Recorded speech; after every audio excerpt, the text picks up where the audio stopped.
हरि बोल। सभी वैष्णव के चरणों में मेरा सादर दंडवत प्रणाम। आज फिर उपस्थित हूँ आपकी सेवा में दिव्य पारमार्थिक रत्न इस दिव्य ग्रंथ का पाठ लेकर।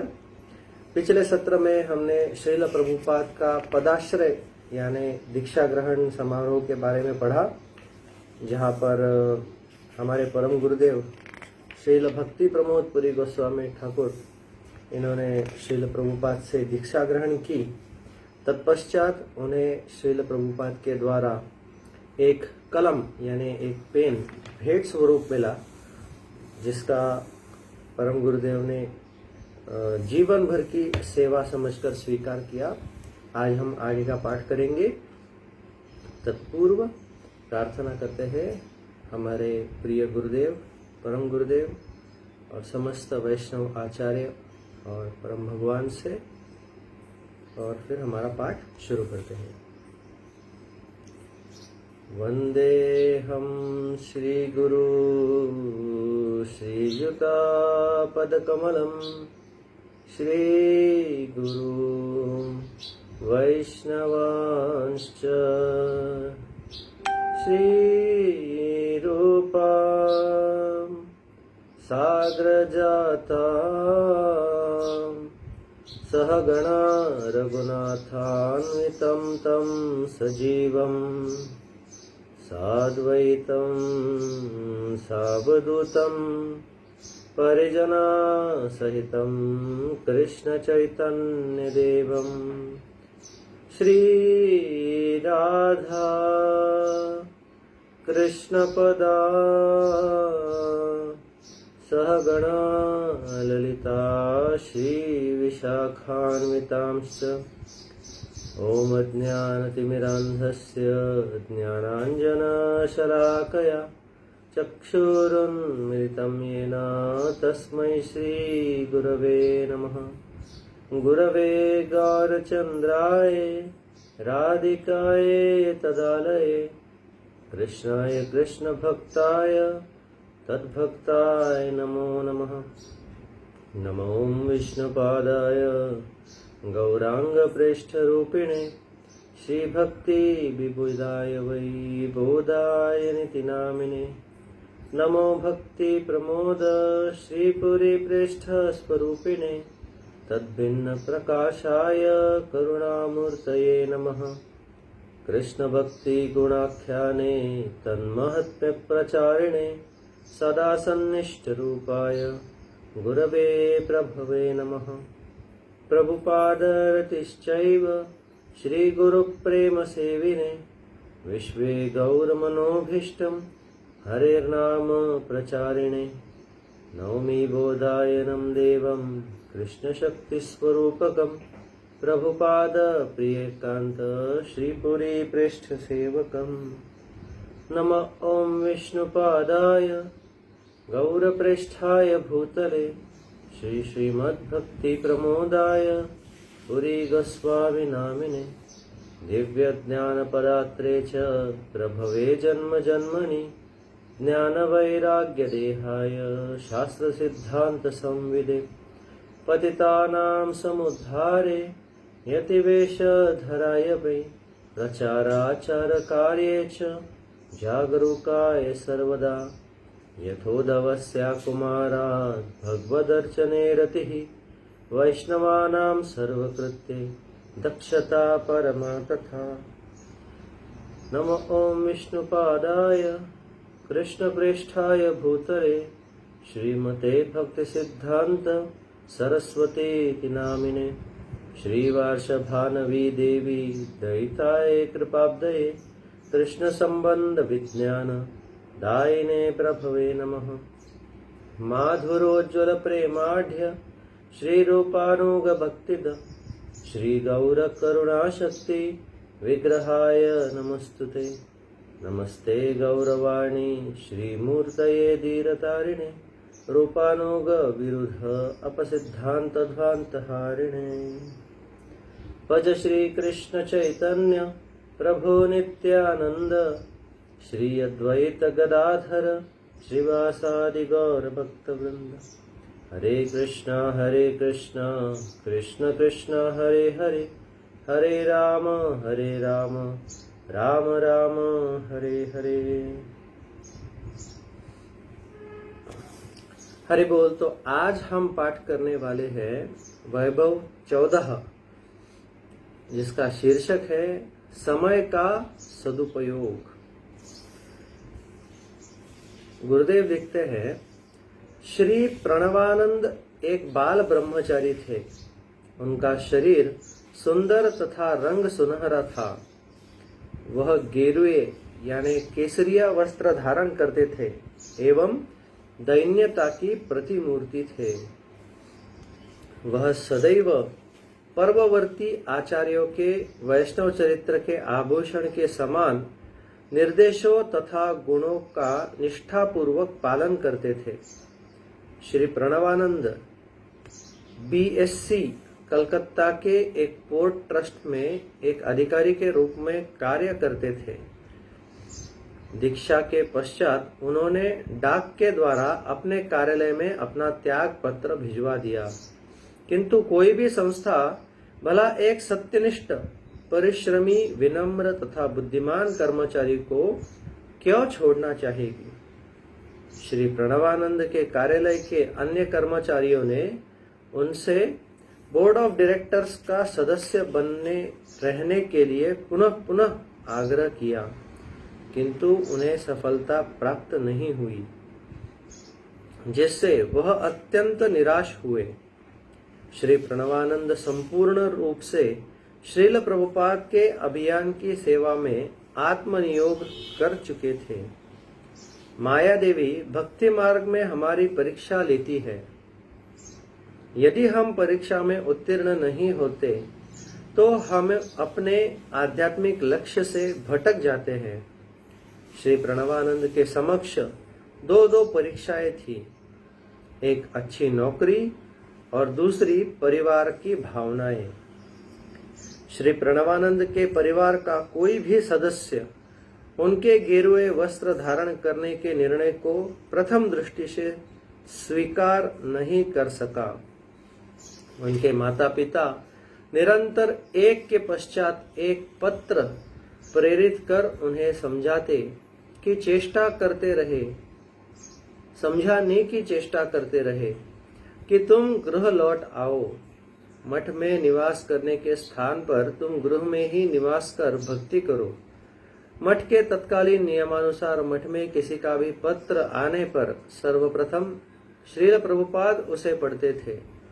तदनंतर यदि वह आवश्यक समझते तो उसे प्रापक को देते, अन्यथा संक्षेप में पत्र का संदेश प्रापक को बतला देते थे। कभी कभी वह प्रापक के साथ पत्र में लिखे संदेश पर चर्चा भी किया करते थे और कभी कभी समस्त भक्तों के समक्ष पत्र पढ़कर हास्य विनोद भी करते थे। श्रील प्रभुपाद स्नेहवश श्री प्रणवानंद को प्रणव कहकर संबोधित करते थे। जब भी श्री प्रणवानंद के माता पिता उन्हें अपने दुख परिपूर्ण भावनात्मक पत्र भेजते थे तो श्रील प्रभुपाद उक्त पत्र का प्रसाद भवन में सबके समक्ष पढ़कर हास्य विनोद करते थे। जब सभी भक्त प्रसाद भवन में प्रसाद सेवन करते थे तब श्रील प्रभुपाद यदा कदा प्रसाद भवन में पधारते एवं भवन के मध्य में दंडायमान यानी खड़े होकर कहते, आज प्रणव के उद्देश्य से प्रेरित उनकी माँ का पत्र प्राप्त हुआ। पत्र को पढ़कर मेरे नेत्रों से अश्रु प्रवाहित होने लगे। अब तनिक विचार करो कि जब प्रणव यह पत्र पढ़ेंगे तो उनकी क्या दशा होगी। यह कहकर श्रील प्रभुपाद हंसने लगते तथा उनकी बात सुनकर प्रसाद भवन में उपस्थित सभी भक्त भी हंसने लगते। यह देखकर श्री प्रणवानंद यह जानने के लिए अतिशय उत्सुक हो जाते थे कि उनकी माँ ने पत्र में ऐसा क्या लिखा है, किंतु श्रील प्रभुपाद प्रायः श्री प्रणवानंद को उनके परिवार के द्वारा प्रेरित पत्र नहीं देते थे। श्रील प्रभुपाद के प्रिय शिष्य प्रणवानंद को सदैव संपादकीय सेवा में व्यस्त रहने के कारण ही इन परीक्षाओं में सफल होने की शक्ति प्राप्त होती थी। श्रील प्रभुपाद के द्वारा प्रदत्त कलम के द्वारा ही उन्होंने इन परीक्षाओं में सफलता प्राप्त की। श्रील प्रभुपाद प्रायः अत्यधिक हृदयस्पर्शी निर्देश प्रदान करते रहते थे। वे प्रायः कहते थे, अनावश्यक रूप से इस मनुष्य योनि को व्यर्थ मत गवाओ, समय अत्यधिक मूल्यवान है, हमें सावधानी पूर्वक इसका उपयोग करना चाहिए। हरि गुरु वैष्णव की सेवा में समय नहीं लगाकर यदि हम इसे व्यर्थ गवाएं तो हम किसी भी क्षण माया के बंधन में आबद्ध हो जाएंगे। अतः समय का ध्यान रखना अति महत्वपूर्ण है। हम इस अस्थायी नाशवान जगत में अत्यंत अल्प समय के लिए ही आए हैं। माया के प्रभाव से जीवात्माएं इंद्रिय तर्पण की ओर आकर्षित होकर भगवान से विमुख हो रही है। यदा कदा प्रसाद सेवन के समय श्रील प्रभुपाद प्रसाद भवन में उपस्थित होकर हास्य पूर्वक कहते, प्रणव जैसौर से है, इसलिए उन्हें यानी प्रणव को गुड़ बहुत प्रिय है। गुड़ दाओ और अधिक गुड़ दो और अधिक गुड़ दो। दोपहर का प्रसाद ग्रहण करने के पश्चात बंगाली लोग प्रायः कुछ समय विश्राम करते हैं। उस समय 1920 के दशक में उल्टा डांगा जंक्शन रोड पर स्थित गौड़ीय मठ में श्रील प्रभुपाद के अधिकांश शिष्य बंगाली ही थे। श्री प्रणवानंद ने दोपहर के प्रसाद के पश्चात विश्राम करने के स्थान पर श्रीमद् भागवतम का पाठ करना प्रारंभ किया। श्रीमद् भागवतम स्वयं श्री कृष्ण है।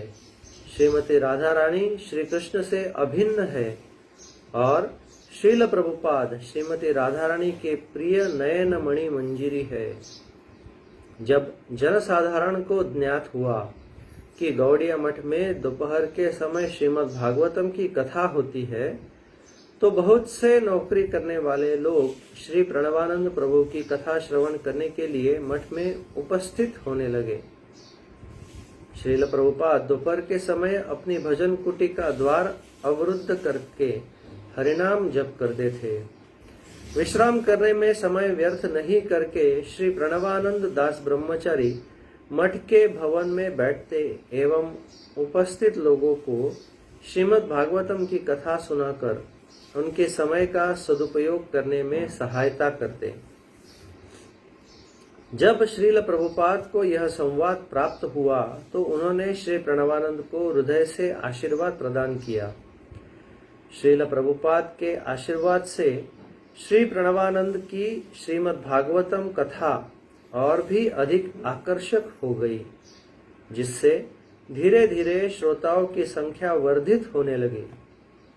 कलकत्ता में नौकरी करने वाले लोगों को दोपहर के समय भोजन के लिए प्रातः 1 घंटे का अवकाश प्राप्त होता था। उस समय में वह लोग प्रायः सांसारिक वार्तालाप में व्यस्त रहते थे, किंतु पूर्वजन्म की संस्कृति के कारण कुछ भाग्यशाली लोग उस समय में श्री प्रणवानंद प्रभु से श्रीमद् भागवतम कथा श्रवण करने के लिए उपस्थित होने लगे। स्वयं भगवान के ही शब्द रूपी अवतार श्रीमद् भागवतम की कथा एक शुद्ध भक्त के मुख से विनिर्गत होकर यानी निकलकर श्रोताओं के हृदय को आनंदित करने लगी, जिसके प्रभाव से धीरे धीरे कुछ श्रोतागण श्रील प्रभुपाद का चरणाश्रय ग्रहण कर श्री गौड़ीय मठ की सेवा में संपूर्ण रूप से नियुक्त हो गए।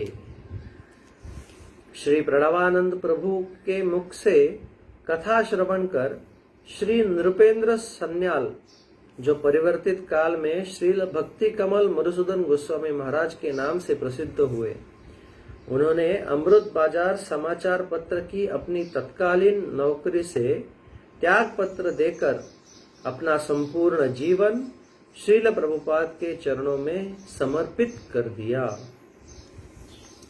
उस समय श्री रामेंद्र चंद्र भट्टाचार्य नाम के व्यक्ति श्रील प्रभुपाद की हरिकथा श्रवण करने आते थे।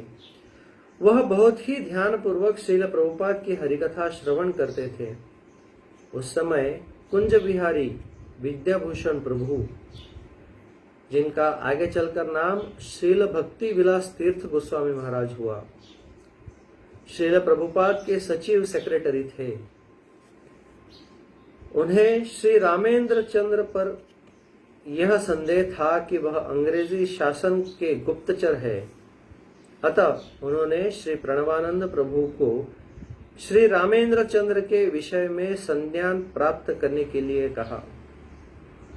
3 दिन के परीक्षण के पश्चात श्री प्रणवानंद प्रभु ने श्री रामेंद्र चंद्र के विषय में अनुकूल सूचना प्रदान करते हुए कहा कि श्री रामेंद्र चंद्र तो हमारे संप्रदाय की संपत्ति सिद्ध हो सकते हैं।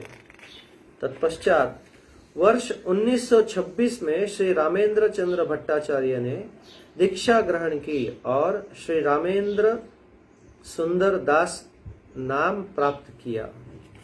वर्ष 1930 में इन्होंने श्रील प्रभुपाद से संन्यास ग्रहण किया और श्रील भक्ति रक्षक श्रीधर गोस्वामी महाराज के नाम से परिचित हुए। प्रारंभिक दिनों में श्री प्रणवानंद एवं श्री रामेंद्र सुंदर में प्रगाढ़ मित्रता थी, जो आगामी 60 वर्षों तक बनी रही। श्रील श्रीधर गोस्वामी महाराज गौड़ीय संप्रदाय के अनमोल रत्न थे। इन्होंने भगवान तथा उनके भक्तों के गुणगान संबंधी बहुत सी संस्कृत कविताओं की रचना की। श्री प्रणवानंद प्रभु के द्वारा कथा समाप्त करने के पश्चात भक्तगण पूर्ववर्ती आचार्यों के कीर्तनों का गान करते थे। श्रील प्रभुपाद के चरणाश्रित बहुत से भक्तों का स्वर अत्यधिक मधुर था। श्री प्रणवानंद प्रभु का कीर्तन अत्यधिक हृदय स्पर्शी होता था। जब वह श्रील नरोत्तम ठाकुर महाशय और श्रील भक्तिविनोद ठाकुर के द्वारा रचित कीर्तनों का गान करते थे, तो उन्हें सुनकर मार्ग पर चलने वाले लोग भी उनका कीर्तन सुनने के लिए मठ में आ जाते थे। संध्या आरती से पूर्व श्रील प्रभुपाद श्रीमद् भागवतम की कथा कहते थे। श्रील प्रभुपाद की कथा से ऐसा प्रतीत था मानो श्री वेदव्यास के पुत्र श्री सुखदेव गोस्वामी स्वयं कथा कह रहे हो। कथा भवन में श्रोताओं की प्रचुर संख्या होने पर भी सभी अत्यंत शांतिपूर्वक कथा श्रवण करते थे। श्रील प्रभुपाद जो भी कहते, श्री प्रणवानंद ब्रह्मचारी शीघ्रता पूर्वक उसे लिख लेते थे। इस प्रकार श्री प्रणवानंद तथा ग्रंथ प्रकाशन के विभाग के अन्य भक्तों ने मिलकर श्रील प्रभुपाद के बहुत से व्याख्यानों को the magnetic talk of Srila Prabhupada इस नाम से शीर्षक सहित गौड़ीय पत्रिका में प्रकाशित किया। श्रील प्रभुपाद की कथा के पश्चात श्री श्री राधा विनोदानंद की संध्या आरती होती थी। उसके पश्चात पुनः हरि कथा होती थी। तदनंतर शयन आरती और उसके पश्चात प्रसाद सेवा। रात्रिकालीन प्रसाद के पश्चात सभी भक्त अपनी अपनी निर्धारित संख्या अनुसार हरिनाम जप करते थे। इसके पश्चात मठवासी भक्तगण शरीर को भगवत सेवा के लिए स्वस्थ बनाए रखने के लिए आवश्यक विश्राम करते थे। श्रील प्रभुपाद प्रायः कहते थे कि विश्राम करना भी भगवत सेवा का ही एक अंग है। इसलिए उन दिनों मठवासियों को व्यर्थ की चर्चा करने का क्षणिक भी समय प्राप्त नहीं होता था। श्रील प्रभुपाद इस जगत में प्रत्यक्ष उपस्थिति में गौड़िया मठ के सभी भक्त 24 घंटे गुरु, वैष्णव तथा भगवान की सेवा में निमग्न रहते थे। इसीलिए उन्हें श्रील प्रभुपाद की प्रचुर कृपा प्राप्त हुई। श्री प्रणवानंद प्रभु का जीवन 24 घंटे गुरु, वैष्णव तथा भगवान की सेवा में संलग्न रहने वाले शुद्ध भक्त का उत्तम उदाहरण स्वरूप है। इसी क्रम में 20 सितंबर 1928 रविवार के दिन रात्रि काल में 12 बजे प्रणवानंद प्रभु के पिता का देहांत हो गया।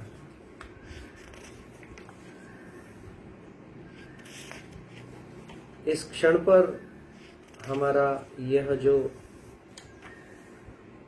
वैभव है, वैभव 14, ये समाप्त हो रहा है और अगला जो 15वां वैभव है वो काफी बड़ा है, वो हम इतने कम समय में समाप्त नहीं कर पाएंगे। तो आशा करता हूँ आपको मेरी सेवा पसंद आती हो, आपको यह पाठ सुनकर आनंद आता हो, जिसके स्वरूप आप मुझे आशीर्वाद प्रदान करते रहे और ऐसे ही आप सबकी सेवा प्रदान करते रहे। अगला पाठ हम लोग अगले रविवार को करेंगे, वैभव 15। वैभव 15 का शीर्षक है श्रील प्रभुपाद के द्वारा लेखन संपादन सेवा में नियुक्ति।